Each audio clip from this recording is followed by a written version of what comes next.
तो आप इस देश का प्रधानमंत्री विदेश गया तो कितना समय कहां बिताया, कभी उसकी भी तो जांच कर लेते, कभी उसकी भी तो इंक्वायरी कर लेते।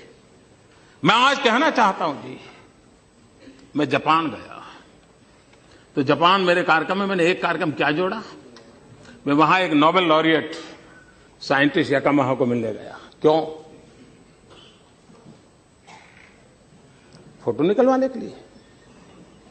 मैं इसलिए किया गया कि उन्होंने स्टेम सेल के अंदर जो रिसर्च की है, मैंने जितना पढ़ा था तो मेरे मन में आया था शायद इनकी एक खोज हमारे काम आ सकती है क्या। क्योंकि मैं जानता हूं मेरे देश के आदिवासी, उन आदिवासियों को परंपरागत रूप से सिकल सेल की भयंकर बीमारी से जूझना पड़ रहा है, और सिकल सेल की बीमारी कैंसर से भी भयंकर होती है। जिन्होंने सिकल सेल की बीमारी वालों के विषय में पूछा है तो पता चलेगा ये कितनी पीड़ादायक होती है और पीढ़ी दर पीढ़ी चलती है। अभी तक उसकी कोई दवाई नहीं मिली है। एक आशा लगी है कि स्टेम सेल के द्वारा सिकल सेल की बीमारी से मुक्ति हो जाए। हम गए तो वहां गए, उनसे चर्चा की, और बेंगलोर के हमारे साइंस इंस्टीट्यूट के साथ आज उस दिशा में हमारा काम हो रहा है कि स्टेम सेल्स के द्वारा हमारे युवा साइंटिस्ट कुछ खोज करें। मेरे आदिवासी भाइयों को पीढ़ी दर पीढ़ी जो परेशानियों से जिंदगी गुजारनी पड़ती है, उससे वो बाहर आ रहे। हम ऑस्ट्रेलिया गए, G20 समिट में गए। हम कहां गए?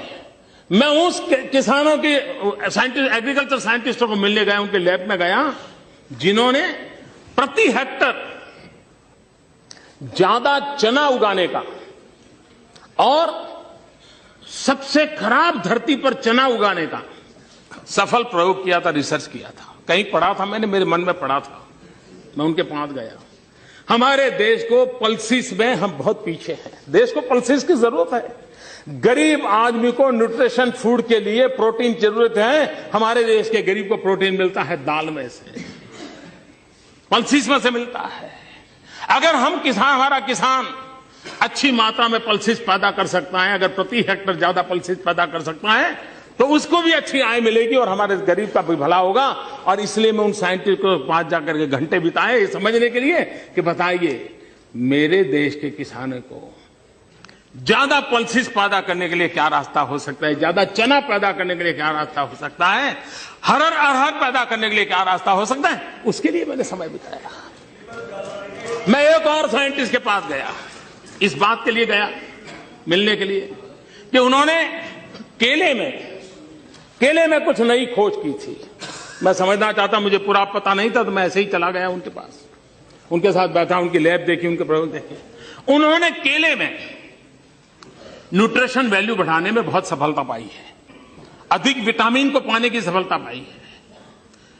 केला ये अमीरों का फल नहीं है मेरे भाइयों बहनों, केला एक गरीब से गरीब का फल हो। अगर केला उसमें न्यूट्रिशन वैल्यू बढ़ता है, विटामिन अगर ज्यादा अच्छे मिलते हैं और इस प्रकार की खोज के साथ केला बनता है, तो मेरे देश का गरीब से गरीब व्यक्ति केला खाएगा, उसको ज्यादा ताकत मिलेगी। अगर विदेश जाते हैं तो इस काम के लिए जाते हैं।